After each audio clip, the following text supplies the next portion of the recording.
Aujourd'hui, on partage les notions liées à l'épargne et à l'investissement. Donc je dis ok, ça j'enlève, ou soit je décide encore d'augmenter mes revenus en appuyant encore sur d'autres points et en étant déterminé d'une certaine manière. Lorsque tu budgétises, lorsque tu dis exactement voici combien je gagne, voici combien je dépense chaque mois, ça peut te déprimer parce que ça va te faire ouvrir les yeux sur des conneries que tu faisais financièrement, mais en même temps ça peut être une vraie source de motivation. Fais ça et élimine toutes les petites choses qui ne sont pas assez importantes. Café tous les jours, cigarettes, si tu élimines tout ça peut-être, ça va te faire gagner beaucoup d'argent en parallèle. Ça, c'est la deuxième chose. La troisième règle, selon moi, c'est la plus pertinente de toutes les règles que tu vas voir dans cette vidéo. C'est que tu dois apprendre à te payer en premier avec la règle des 50, 30, 20. 50, 30, 20, c'est une règle primordiale pour moi. 50, 30, 20, ça veut dire quoi? Généralement, les gens, quand ils vont recevoir leur salaire, donc ça, c'est leur salaire. Si je commence à faire des calculs ici, ils vont d'abord commencer à payer le loyer. Donc ça va être le loyer. Ils vont ensuite commencer à payer toutes les charges qui vont partir avec. Ils vont payer les restos, machin. Et à la fin du mois, il va leur rester juste ça. Parfois même, il ne reste plus rien. Parfois, ils sont à découvert parce qu'ils n'apprennent pas à se payer en premier. D'abord, nous, on a fait d'abord le budget. On sait combien tu dois dépenser en moyenne chaque mois. Donc là, ça te permet de encore mieux budgétiser et de te payer en premier. Ça veut dire, dès que je reçois, je donne un exemple toujours avec 1000 euros parce que c'est plus rond, c'est plus facile. Si je reçois mes 1000 euros, je sais que les 50% peuvent gérer toutes mes charges. Ça veut dire quoi? Ma voiture, l'assurance va sortir là, mon loyer va sortir là, ainsi de suite, tous les tralala qui vont aller dedans. Ça, c'est 50%. Ça veut dire, c'est la moitié. On va supposer que ça, c'est la moitié. Bon, je rajoute un peu, c'est ça. D'accord? Maintenant, le reste des 50% là, je vais d'abord aussi décider dans ma tête, avant même de sortir ça, je décide d'abord combien je dois me payer, c'est-à-dire je vire ce montant-là sur mon compte épargne. Parce que je sais que peu importe comment je dépense, voici mes dépenses dans le mois, c'est 500 euros, c'est un exemple. Avant même de payer mon loyer et tout ça, je prends d'abord 30% de cet argent-là, je vire sur mon compte épargne. Pour la plupart des gens, c'est 20%. Non, 30%. Il y en a même, c'est 10%. Pour moi, c'est ridicule parce que tu ne vas pas t'en sortir avec ça. Je prends 30%, je mets sur le côté.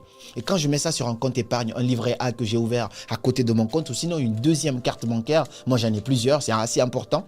Donc tu prends ça, tu mets de côté et maintenant tu vas payer le loyer, tu vas payer les charges, ainsi de suite. Tu vas payer la nourriture, remplir le frigo. Maintenant, il y a forcément un petit 20% qui est là que tu vas mettre de côté pour les divertissements. Si jamais tes amis te demandent de sortir une fois par mois au resto, ça tu acceptes, ainsi de suite. Mais si à la fin du mois, tu n'as pas eu ces dépenses-là, ça aussi tu vas le prendre, tu le ramènes encore sur la partie épargne qui sera là. Donc je prendrai ce que je n'ai pas dépensé ici et je le rajouterai ici. S'il m'est resté 50, je le prends, je le rajoute sur mon compte épargne. Le mois peut encore recommencer. Chaque entrée d'argent, je fais comme ça. Donc les 50%, c'est pour gérer toutes mes dépenses dedans, mon loyer, la nourriture, le transport et tout ça. 30%, je me vire ça sur mon compte épargne chaque mois, obligatoire, c'est la première chose que je fais avant même de payer le loyer, quoi que ce soit qui va avec.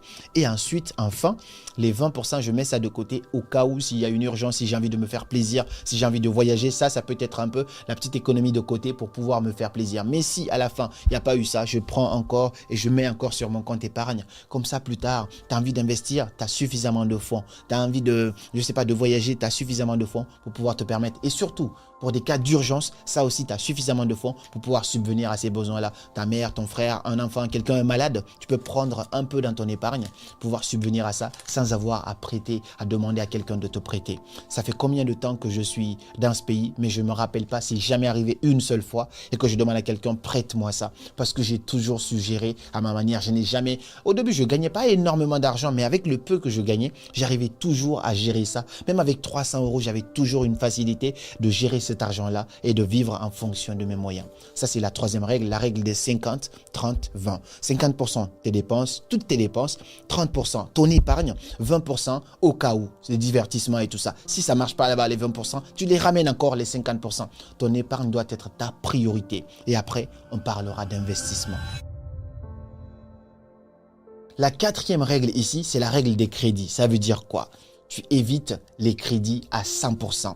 sauf si c'est pour investir. Les crédits de consommation, jamais de ma vie, j'ai accepté ça. Mon téléphone, 1400 €, si je peux me le permettre, je me le permets, j'achète directement. Mais je ne prends pas de téléphone à crédit. Je ne prends pas de caméra à crédit. Je ne prends absolument rien à crédit. Soit je suis prêt à me le payer, je le paye, soit je ne le paye pas. Parce que les crédits te ralentissent chaque mois. Il y a de l'argent qui sort et chaque crédit est avec des pourcentages et des bénéfices. Je préfère gérer mon argent comme ça efficacement. Je n'ai pas à me dire, ah lui, il va me prélever ça ici, lui, il va me prélever. Non, non, non, non, non. Si je ne peux pas me le permettre, si cette montre-là, je ne peux pas me le permettre, alors je ne l'achète pas. Mais je ne vais pas le prendre à crédit. Beaucoup de gens ont cette facilité et ça, c'est le piège de l'Occident. Dès qu'un iPhone sort, un dernier téléphone, même si tu n'as pas les moyens, tu peux aller, tu présentes tes papiers, on te donne, tu payes en 4 fois, tu payes parfois même en 12 fois, mais ça te ralentit dans ton envie de mettre de l'argent de côté. Prends ton argent, mets de côté, épargne, épargne. Pour l'instant, garde ton iPhone 7 si tu veux, garde ton Samsung, je ne sais pas, Huawei, peu importe. Quand tu auras les moyens d'acheter le dernier iPhone, tu iras acheter. Quand tu auras les moyens, et les moyens en fonction de ce qu'on vient de voir, si tu ne peux pas te le permettre 10 fois, n'y va pas malheureusement. Mets suffisamment d'argent de côté, sois riche au lieu de paraître riche. Donc, tant que je peux éviter les crédits, je le ferai au maximum. Les seules fois où je vais prendre des crédits, c'est pour investir dans l'immobilier par exemple. Mais je ne prends pas de ma voiture à l'époque, je l'avais acheté 16 000 €, j'achète cash.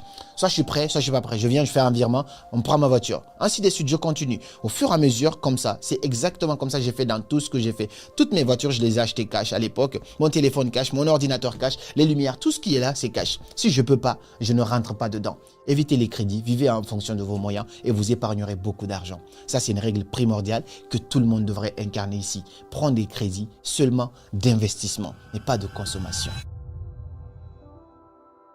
Et enfin, la dernière règle ici pour épargner beaucoup d'argent, c'est assez simple, c'est de gagner plus d'argent. En fait, parfois, on ne gagne pas beaucoup d'argent et on veut quand même économiser, vivre comme un rat. La solution ne se trouve pas là. Lorsque je te donne l'exemple de quand j'ai encore augmenté encore plus mes charges, je suis passé de mes charges personnelles, mon loyer qui était plutôt pas mal déjà, et ensuite l'assurance, la voiture, la box internet, l'électricité, tout ça, tralala, tralala. Au-delà de ça, j'ajoute encore le bureau. À ce moment-là, j'avais deux choix. Soit je décide, non, il faut fermer le bureau parce que ça fait trop de charges. Ou sinon, je me dis, il faut que je gagne plus d'argent.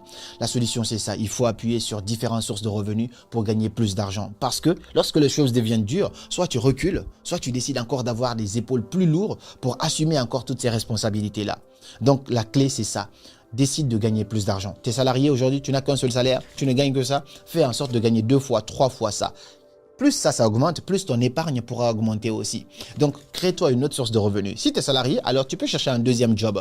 Même si le salaire n'est pas censé te rendre riche, ça pourra t'aider un peu. Tu n'auras pas de vie, tu auras 2 jobs. Il y en a qui ont 3 jobs, tant mieux. C'est déjà une première solution. Sinon, tu es salarié, tu peux lancer une activité à côté. Moi, c'est ce que je fais à l'époque. Je suis étudiant et puis je suis salarié. En même temps, j'ai mes business que je lançais en parallèle. Aujourd'hui, Dieu merci, je vis pleinement de mes activités. Je voyage partout dans le monde. Gratitude. Je n'ai pas la meilleure des vies, mais je suis quand même très satisfait et en gratitude avec ma vie actuelle. Ça veut dire que si tu veux avoir ce que tu n'as pas eu, il faudrait faire ce que tu n'as pas fait. Si tu veux que les choses changent aujourd'hui, alors tu dois changer quelque chose. J'aime bien cette phrase pour finir qui dit « Rien ne changera si rien ne change ».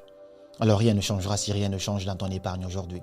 Voilà pour les 5 astuces pour épargner beaucoup d'argent. Parmi ces astuces-là, qu'est-ce que toi tu utilises au quotidien? Est-ce que c'est la règle des 50, 30, 20?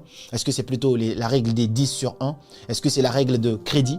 Partage-moi ici quelles sont tes astuces pour économiser beaucoup d'argent. Tu n'es pas censé suivre toutes les personnes qui vont te dire de ne pas épargner, de ne pas garder de l'argent de côté. C'est important de garder un minimum d'argent de côté. C'est bien de garder 10 000 €, 15 000 €, 20 000 € d'épargne de sécurité. Après, le reste, tu peux les investir, ainsi de suite. Commence par épargner. N'écoute pas forcément les gens qui veulent te vendre une formation et te dire de ne pas épargner. Non, tu dois épargner et ensuite, tu pourras investir.